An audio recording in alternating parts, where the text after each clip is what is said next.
స్వర్ణకు ఉన్నట్టుండి ఆరోగ్యం పాడవడం ఏంటి?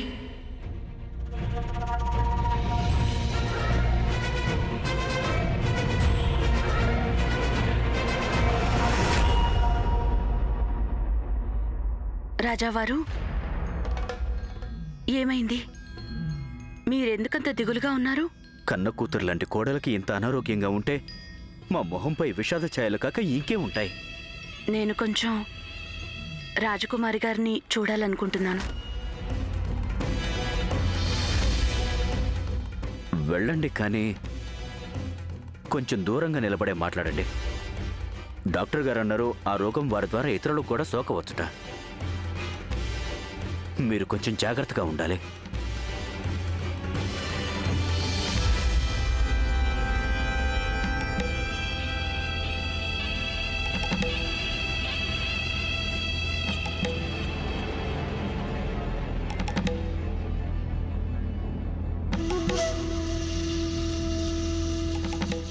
స్వర్ణ,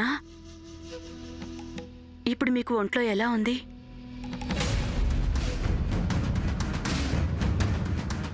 మీకు ఆరోగ్యం బాగోలేదని నాకు తెలియగానే వెంటనే మిమ్మల్ని కలవాలనుకున్నాను. కానీ చిన్నరాణి గారు నన్ను వద్దన్నారు.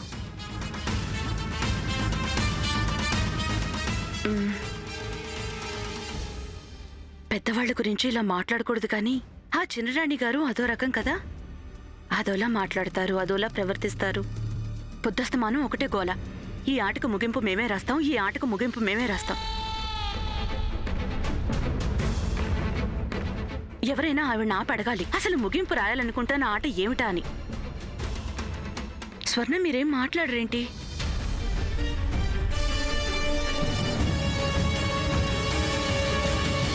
తప్పే, ఒప్పుకుంటాను. ఎలాంటి వారైనా వారు మీ అత్తగారేలేండి. మీ కోపం వచ్చింది కదా నేను అలా అన్నానని. స్వర్ణ, మీరేం మాట్లాడరేంటి?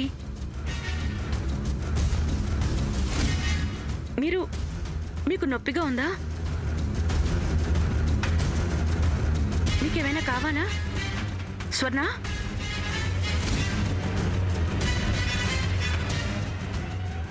స్వర్ణ.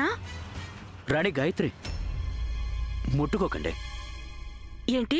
వ్యాధి మీకు సోకవచ్చు.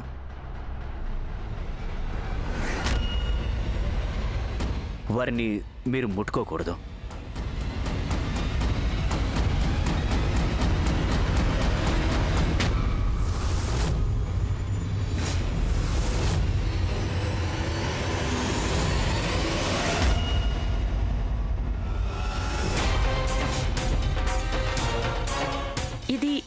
ఈ మంగళసూత్రం ఇక్కడ పడుందేంటి?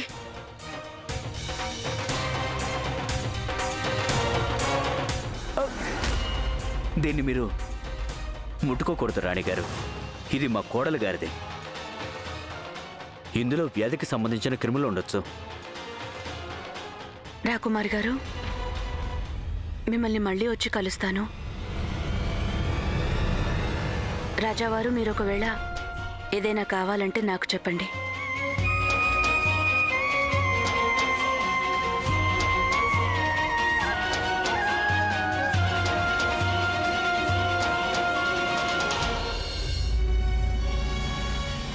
ఏం చెప్పి వెళ్లారో విన్నారా?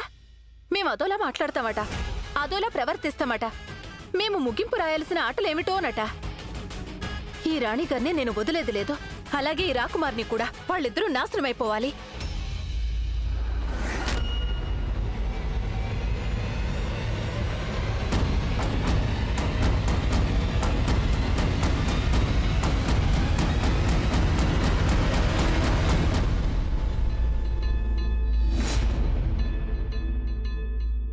శతాబ్దాల నాటి కథ ఒకటుంది.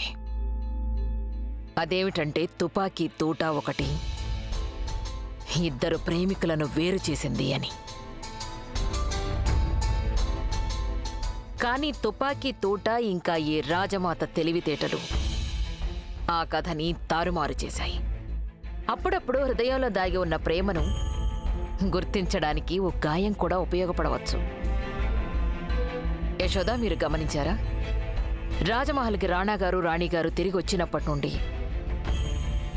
రాణా గారు రాణి గారిని ఎంత బాగా చూసుకుంటున్నారో. అవును రాజమాత, నాకు అర్థమైంది.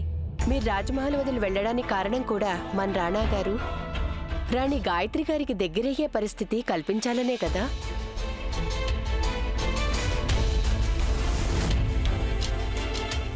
దీన్ని పదిలంగా దాచండి.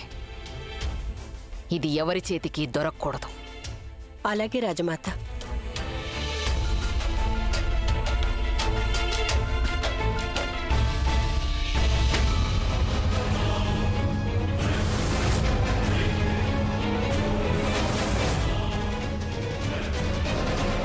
ఎవరక్కడ నిలబడింది? సిపాయిలు!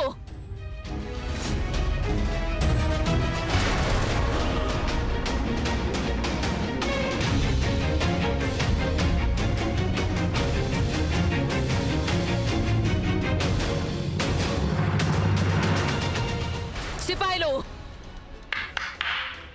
మహల్లోకి ఎవరు ఆగంతకులు వచ్చినట్టున్నారు. వాళ్ళెక్కడున్నారో వెతికి మా సమక్షానికి తీసుకురండి.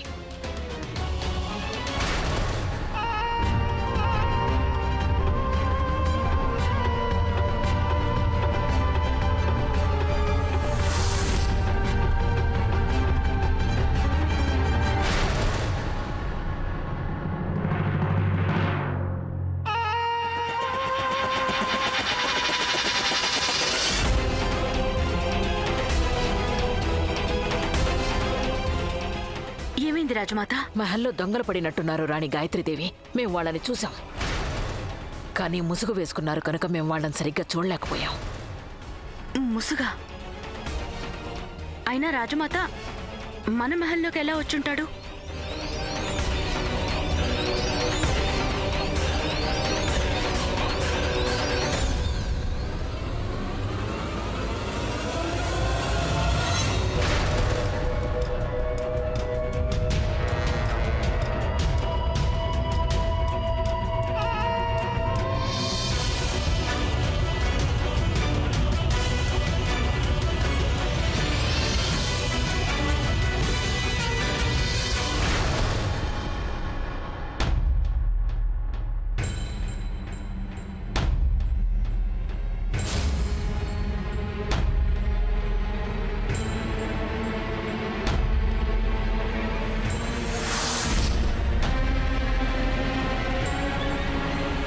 అయితే మీరు వచ్చేసారా?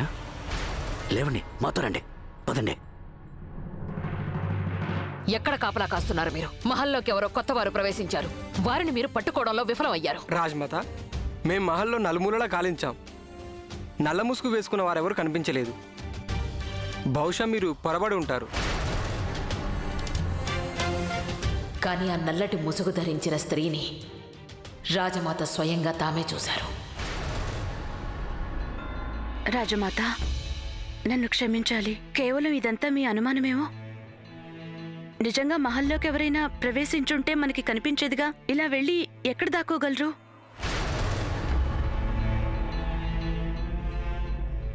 రాణిగారు, మీ సోదరులు మిమ్మల్ని కలవాలని వచ్చారు. మా అన్నయ్య! రాజమాత, నేను ఇప్పుడే వస్తాను.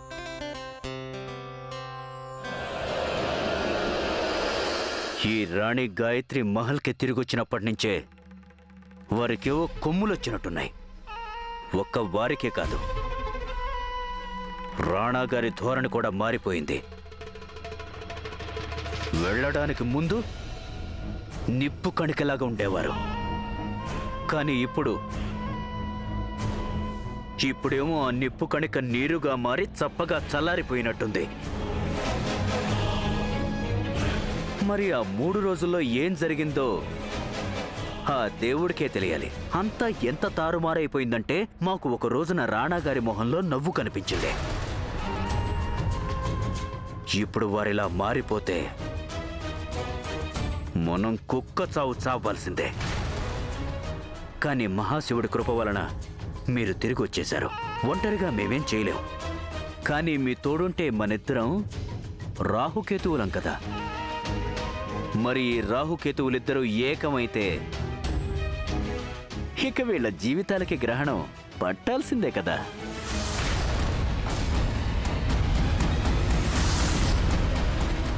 మేము ఈ రాజ్యంలో ప్రజలమే అయినా మీరు మా వియ్యంకులు కూడా కదా. మనకున్న బంధుత్వం వలన మా నాన్నగారు సందేశం పంపించారు. ఈ నవరాత్రి పూజల్లో మీరు రాణి గాయత్రీదేవి ఇద్దరూ పాలు పంచుకోవాలి. నేను మిమ్మల్ని ఆహ్వానించాలని వచ్చాను. అన్నయ్య, ప్రణామాలు రాణి గాయత్రీదేవి. అదేం పిలు పెద్దన్నయ్య. నేను ఈ లోకానికే రాణిని, మా అన్నయ్యకి మాత్రం ఎప్పటికీ చెల్లినే. చల్లగా ఉండు గాయత్రి. ఎలా ఉన్నావు? నేను బాగున్నాను. వివాహం జరిగాక మొదటి నవరాత్రులు కదా, అందుకే నేను రాణగారిని నిన్ను నవరాత్రి పూజ కోసమని మిమ్మల్ని పిలిచి వెళ్ళాలని వచ్చాను. ప్రణామాలు రాజమాత. తమరు కూడా ఈ వేడుక మా ఇంటికి వచ్చి రాణగారితో కలిసి ఈ నవరాత్రి పూజలో పాల్గొనాలి. మేము మీ ఆహ్వానాన్ని గౌరవిస్తున్నాం శ్యామ్. కాని పూజ రాజమహల్లోనూ జరుగుతుంది. ఆ రోజు ఇక్కడి నుంచి కదలడం రాజమాతకి సాధ్యం కాదు. చిత్తం. కానీ మేమొస్తాం.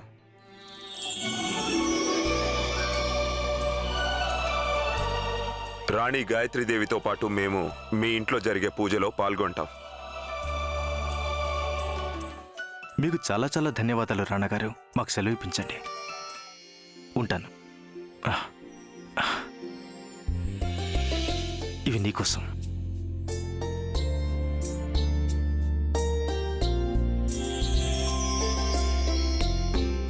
ధన్యవాదాలు. చాలా బాగుందన్నయ్య. రేపు ఉదయాన్నే కలుద్దాం. నేను గుమ్మం దాకా వస్తాను. సెలవు.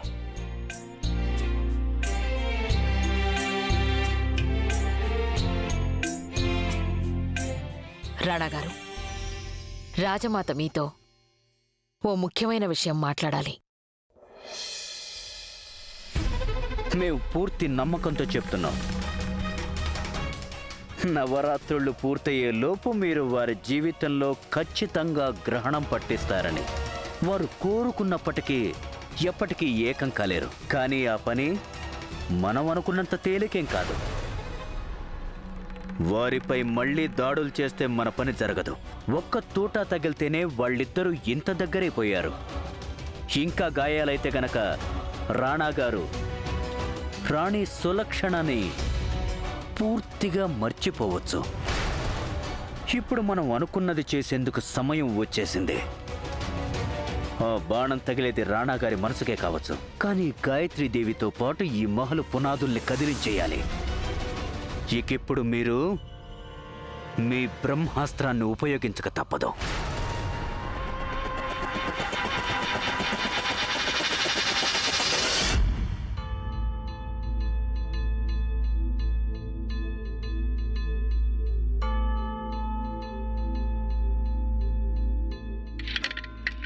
ఈ నగలన్నీ రాణి గాయత్రీదేవి గారివే. మీరు వీటిని వారికివ్వండి. రాజ్మాత, ఇప్పుడు ఇవన్నీ ఎందుకు ఇస్తున్నారు? మీకు రాజమహల్లో ఉన్న ఆర్థిక స్థితి తెలుసు కదా, మరి ఇవన్నీ? అదేమిటి రాణాగారు, మీరు రాజుగా బాధ్యతలు నిర్వర్తించడంలో భర్త బాధ్యతలు మర్చిపోతున్నారు. ఈ నగలతో ఆమీర్కోట్ రాచరికంపై బరువు పడనే పడదు. ఎందుకంటే ఇవి కొత్తవి కాదు, అనువంశికంగా వస్తున్నవి. మీరు మర్చిపోతున్నారు, వివాహం తరువాత రాణి గాయత్రీదేవి గారికి ఇది మొదటి పండుగ. కనుక ఈ ప్రత్యేక సమయంలో మన కానుకగా వీటిని మీ భార్యకు బహుకరించండి. కానుకిస్తున్నది మీ తరపున, దీన్ని మీరే వారికివ్వాలి. కానుక ఇస్తున్న వారిని బట్టి ఆ కానుకకున్న విలువ పెరుగుతుంది రాణాగారు. ఒకవేళ మేమే వారికి కానుక ఇచ్చినట్లయితే అది చాలా ఖరీదైనదయ్యుండాలి.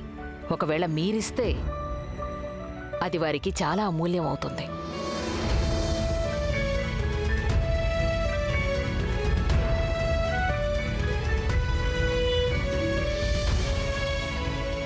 ఆమెనెంతో బాధ పెట్టారు రాణాగారు మీరు.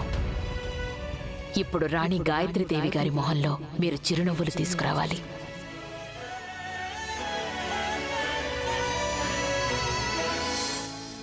రాణి గాయత్రి,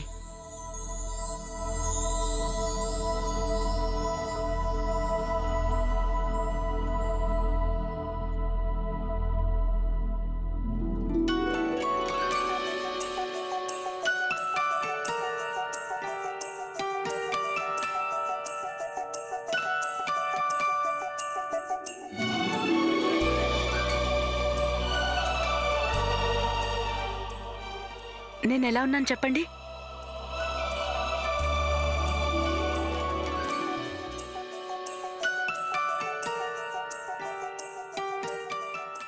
ఏంటిది?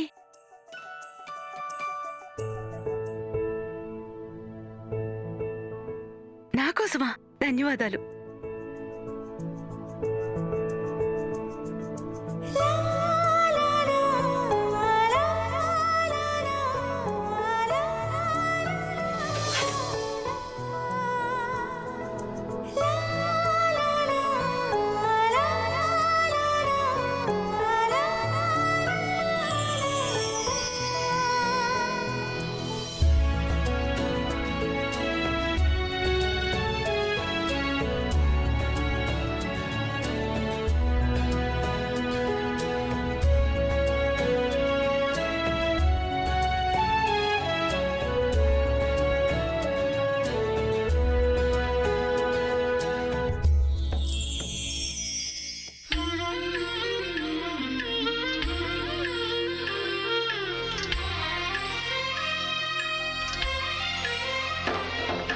సమయానికి తగు సేవలు సేయని నీ శ్రీవారిని,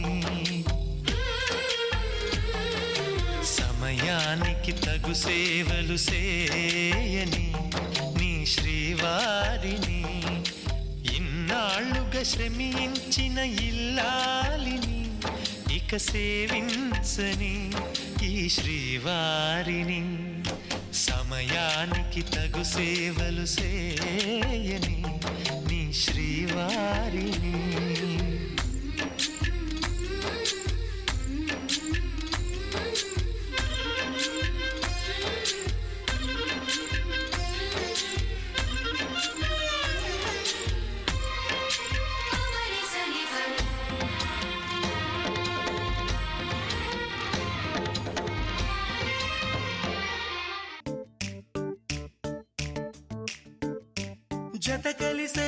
జత కలిసే జగములు రెండు జత కలిసే,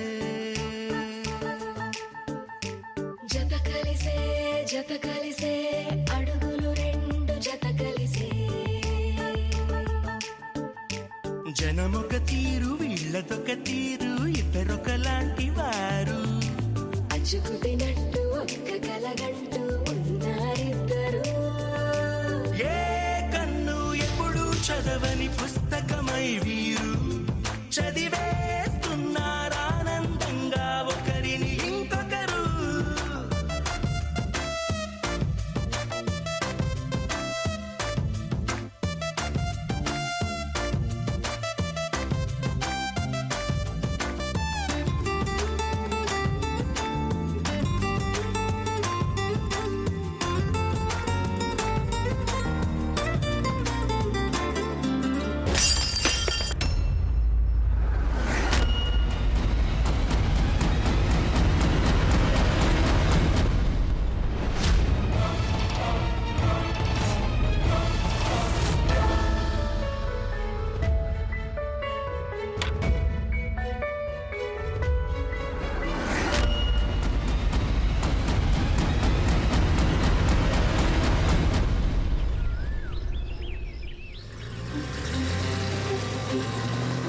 మీకు తెలుసా, మా పుట్టింట్లో మేము నవరాత్రులు బాగా ఘనంగా చేసుకుంటాం. పోయిన ఏడు నేను నవరాత్రికి పూజ ఆరంభించక ముందే లడ్డూలన్నీ తినేశాను.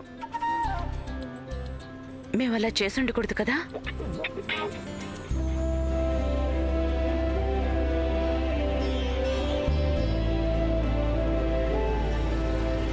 మేము మా ఇంట్లో అన్ని పండుగలు ఎంతో పద్ధతిగా చేసుకుంటాం. దసరా రోజైతే రావణుడి బొమ్మ చేస్తాం. రామాయణం నుంచి ఎన్నో నేర్చుకోవచ్చు. రాజు అనేవాడు గర్విష్టి కాకూడదు. మీరు మమ్మల్ని గర్విష్టి అంటున్నారా? అబ్బే, మీ పేరు నేను అసలు చెప్పనేలేదే. మీ గురించి అంటున్నానని మీకెలా అనిపించింది? మీరు గర్విష్టి కాదు కదా.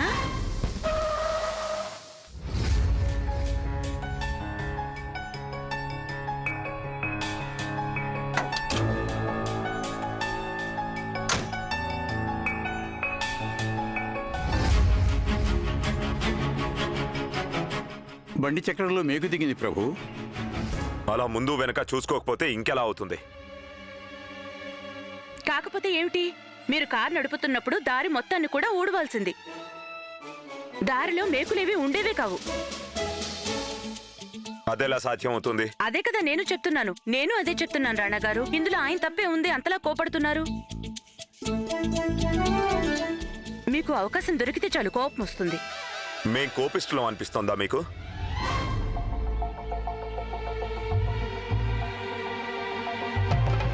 మీ ముక్కు మీద ఏంటది?